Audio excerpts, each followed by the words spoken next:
and AZ Android. iPhone and AZ Android. بسم الله الرحمن الرحيم، والصلاة والسلام على أشرف المرسلين. أما بعد، رجعنا لكم فيديو جديد.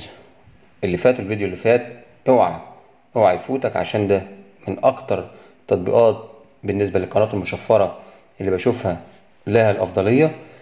اوعى يفوتك، ارجع ليه، هتلاقيه موجود عندك في القناة. لو انت جديد معانا في القناة، اوعى تنسى زرار الاشتراك، سبسكرايب من هنا، وهيطلع لك جنبه زرار الجرس من هنا، فعله عشان يجيلك كل جديد فيديوهاتنا.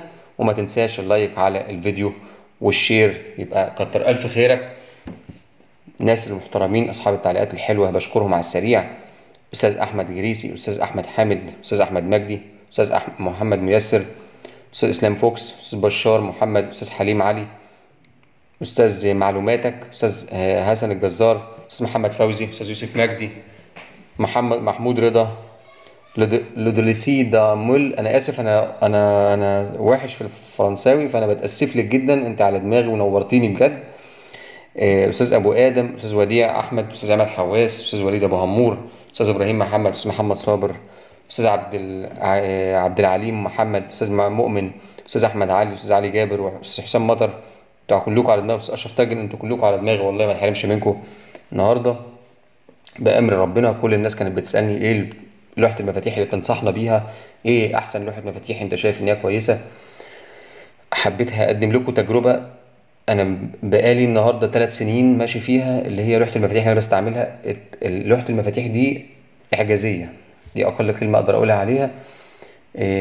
لو انت ما استعملتهاش قبل كده، لا الغي اي لوحة مفاتيح مع حضرتك قبل كده وجرب دي، مش هتندم، وهوريك مميزاتها دلوقتي في الفيديو. لو انت بتستعملها كتير ممكن من مميزاتها انت ما تاخدش بالك منها، هوضحها لك دلوقتي. نبدا على بركه الله. لو بتفتح متصفح او anyway، يعني انت سواء بتستعمل لوحه المفاتيح سواء على المتصفح او على اي حته في الدنيا، دي لوحه المفاتيح اللي انا بستعملها يا جماعه. لوحه عاديه جدا، شكلها تقليدي، ولكن خلونا بقى نخش في المميزات المهمه بتاعتها. المميزات المهمه بتاعتها، شايفين الجي دي؟ اتك عليه.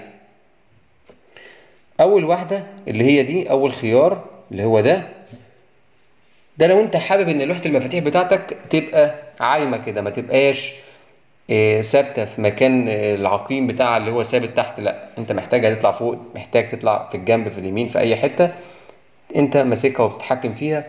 مهمة الميزة دي عشان لو عندك البحث بتاعك في المتصفح من تحت ما يعملكش خيلة، او في اي تطبيق يكون البحث من تحت، فمش هتزعلك، انت كده كده زي الفل، مفيش اي مشكلة. طيب، عايز ترجع تاني، تك على جي والغيها. طيب، الميزه الثانيه برضو، اضغط على جي دي من هنا، وشايفين دي؟ اضغط عليها. شفت لوحه المفاتيح بقت قد ايه؟ طب ليه انت كده بتعملها يا عم الحاج؟ انا بقول لك عشان لو انت ايدك قصيره او صوابعك قصيره والشاشه بتاعتك كبيره، مش طايل تكتب، وايدك الثانيه مشغوله بحاجه، او ايديك لا مؤاخذه متعوره، وانا اسف يعني بعد الشر عليكم، ومحتاج تكتب بايدين، بصباع واحد او بايد واحده، طبعا هتقدر تجيب اللوحه زي ما انت شفتها صغيره كده على اليمين، ايديك مغطيها صباعك مغطيه كلها. طب انت شمالي، اضغط هنا كده اهو، هتجيلك على الجنب الشمال. انت كده ما عندكش مشكله. عايز تتحكم في الحجم بتاعها من هنا اهوت، وتكبر وتصغر براحتك بالشكل اللي انت عايزه. خلاص قدامك زي ما انت شايفها. عايز ترجع للحجم الطبيعي، اضغط اول خيار فوق هنا. تمام، دي الميزه الثانيه. الميزه الثالثه، السمزات بتاعه التطبيق. سمزات حلوه جدا، اللي هو ده من هنا. انت ممكن عندك سمزات جاهزه ممكن تنزل منها على طول، يعني مثلا كده، وتختار انت براحتك السيمز ده. عندك سيمزات واشكال والوان كتيره جاهزه على طول، اعمل ابلاي واشتغل على طول من هنا. اشكال حلوه، اشكال حديثه عصريه، شوف الالوان دي ما شاء الله، حاجه حلوه قوي. كمان بقى لو انت في ناس بتحب تعمل الكيبورد صورتها خلفيه، الناس بتشوفها كده مع الناس وحابه تبقى تعمل زيها، من هنا من ماي سيمز اضغط عليها، هيدخلك على الصور بتاعتك، وهات الصورة بتاعتك أو صورة حبايبك أو كده، اضغط عليها ضغطة واحدة، طلع لك الصورة، تحكم في حجمها أو صغرها أو كبرها من هنا، ونكست، وضح الشفافية بتاعتها أهو، وخلاص اعمل دان. خلاص أنت بقيت من لوحة مفاتيحك الصورة بتاعتك موجودة خلفية لوحة المفاتيح. تمام. طيب، الميزه اللي بعد كده يعمل حاج، الميزه دي المزايا بقى اللي جايه دي جامده. خلينا بقى ايه هنلعب بقى. ها احنا قلنا حاجات كده خفيفه بس نخش على اللعب بقى. انت دلوقتي بتكلم حد ماسنجر اهو، تمام، بتكلم حد ماسنجر. طيب ولوحة المفاتيح شغاله معايا. طيب هتضغط هنا على الجي دي وتجيب اول واحده اللي هي دي. زي ما انتم شايفين ظهر لي امكانيه ان انا اي حد في العالم باي لغه في العالم انا اقدر اكلمه. مفيش اي عائق هيقف قدامك من النهارده من غير ما تاخد الكلام بتاعه وتنسخه وتترجمه، او تاخد كلامك وتترجمه والكلام ده. لا لا لا لا، انت على لوحه المفاتيح اكتب بلغتك، اللوحه هتترجم لك للغه الشخص اللي انت بتكلمه، وهكذا الشخص اللي بيكلمك الكلام بتاعه هيترجم للغه بتاعتك. موضوع جامد، موضوع من الاخر. مفيش لوحه مفاتيح هتقدم لك الميزه الجامده دي. شوفوا معايا انا هعمل معاها ازاي. دايما خلوا دي ديتكت لانجوج، سيبوا اللوحه هي تشوف اللغه بتاعتك ايه، وتكتب هنا في الطرف الثاني اللغه اللي انت عايز تكتبها، انجلش، عربيك، اي لغه في العالم متاحه يا باشا، موجوده زي الفل، مش هتزعلك. وليكن انجلش، انا بكلم شخص انجلش. واكتب بقى اللي انت عايزه. السلام عليكم، السلام عليكم، عليكم، بيس اون يو، وهكذا.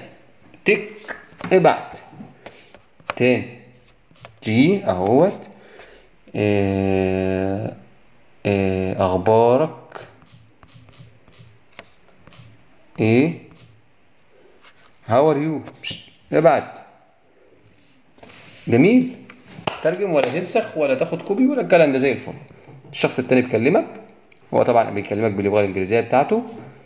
هو مثلا وليكن هو بعت لك البيس ان يو، هو دي الجمله اللي بعتها لك اهي.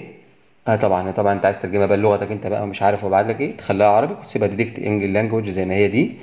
تاخدها كوبي كده اهو، كوبي لوحه المفاتيح الجميله بتاعتك، وتعمل هنا نسخ. السلام عليكم. كلمه انت حطيتها طلعت لك الترجمه، خلاص انت عرفت هو بيكلمك بيقول لك ايه. معلش انا صورت لكم من تليفون تاني عشان ما ينفعش في التليفون ان انا اسجل فيديو للشاشه، وفي نفس الوقت ان انا اقدر اسجل بصوتي على الكيبورد. فانا بسجل بتليفون بكاميرا تانية على التليفون ده. تمام، نكمل مع بعض الميزه الجامده اللي قلت لكم عليها. لو انت بتتكلم على الماسنجر من هنا اهو، تضغط حرف الجي اللي هو ده، هيظهر لك اللي هو السبيكر او الصوت ده، واضغط عليه. انت مكسل من الكلام بقى يا باشا، انت قول اي حاجه انت عايز تقولها وهو يترجمها لك لكلام زي ما انت شايف كده. هو انا بتكلم وهو بيترجم، يعني زي ما انتم شايفين كده. مساء الفل، مساء العسل، مساء الجمال، اخبارك ايه يا معلم، طمني عليك، الحياه عامله ايه، ان شاء الله الدوري للزمالك وكاس افريقيا للزمالك باذن الله، مسا عليكم. معرفش انتوا شايفين التطبيق التطبيق زي ما انتم شايفين. خلاص انا قفلت بتاع التسجيل ما شاء الله طبعا، وابعت. خلاص كما ريح ايديك، اتكلم وهو يعمل لك الكلام كتابه زي ما انتم شايفين. تطبيق خرافي محترم هيعجبكم. مسا عليك. موضوع جميل، موضوع جامد، لوحه ملهاش حل. لو معاك اي لوحه تانية جرب دي وصدقني مش تندم. وصلوا الفيديو ده ل100 لايك لانه يستاهل فعلا. متنساش اللايك والكومنت والشير الجميل بتاعك. مستنيكم في فيديوهات جايه. الفيديو اللي جاي ده خطير ان شاء الله، تابعوني. والسلام عليكم ورحمه الله وبركاته. اسف على الاطاله.